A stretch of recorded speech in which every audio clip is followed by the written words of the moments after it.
Good day everyone, I'm Jessa BATA and I'm here to discuss to you how and why shrimp changes color when cooked. First, let me show you how shrimp changes color. Now I'm going to cook the shrimp.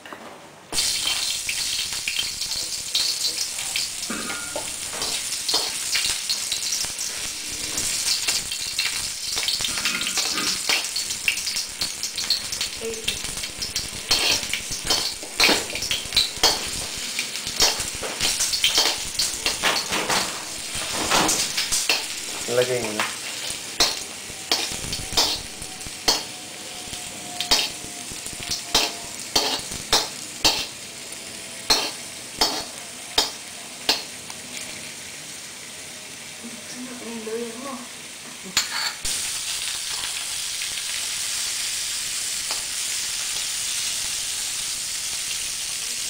The shrimp is changing its color.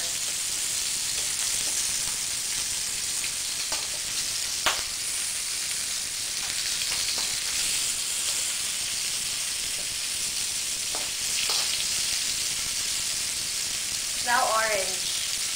A while ago, it looks like this. And now, it's orange. See?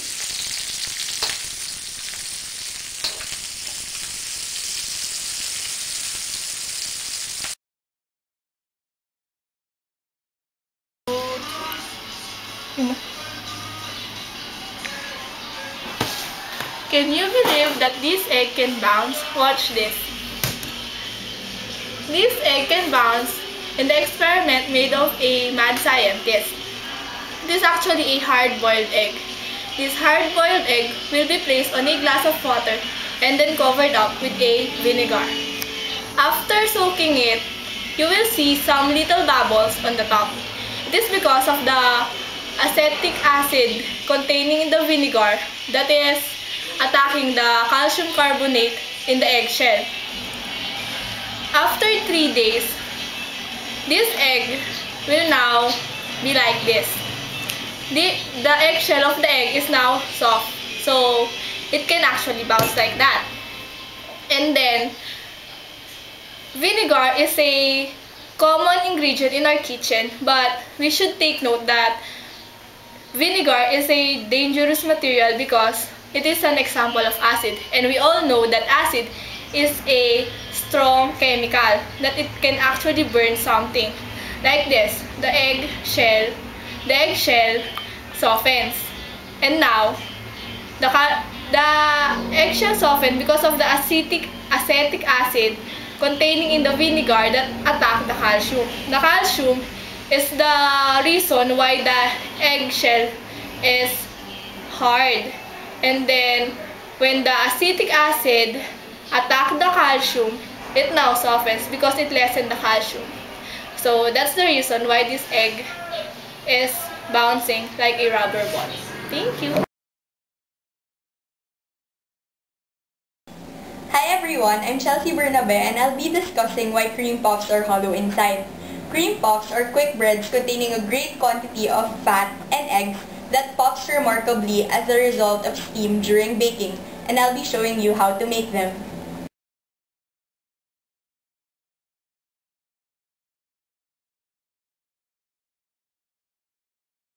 In a saucepan, boil the water and the butter.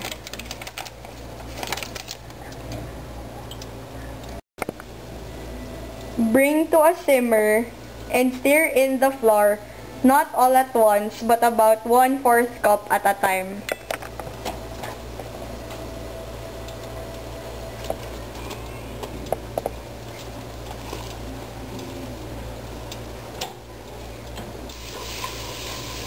After mixing, the mixture will become a big ball.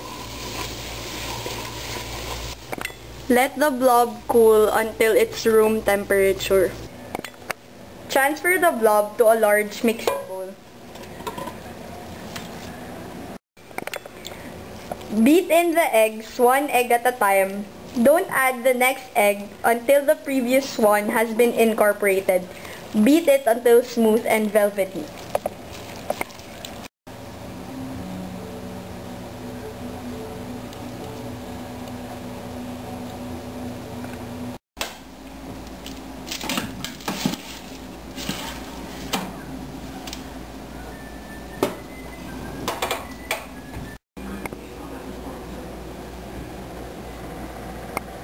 This is how it should look like, golden and crispy on the outside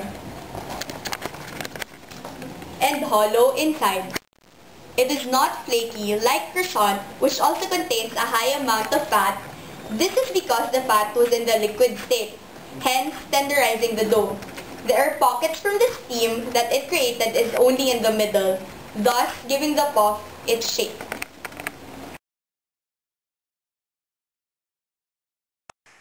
Why do garlic turns blue or green? Yes, garlic turns blue or green. But in the first place, it is determined by its age. I have it here: garlic on vinegar, garlic on lemon juice, and garlic on table salt. I also have here garlic on boiling water.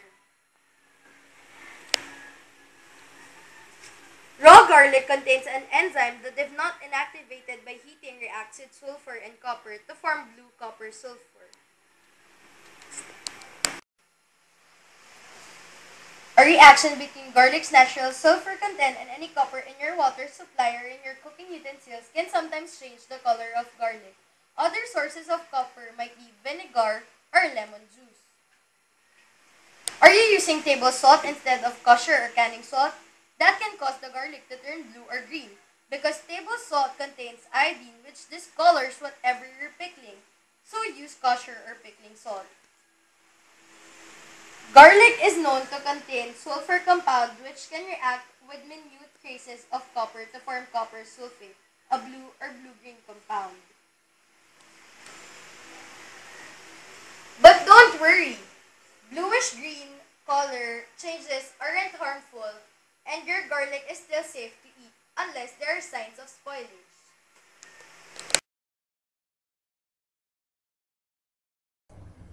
Today, I'm going to present one of the food science experiments which explains how an object with calcium reacts to an acid.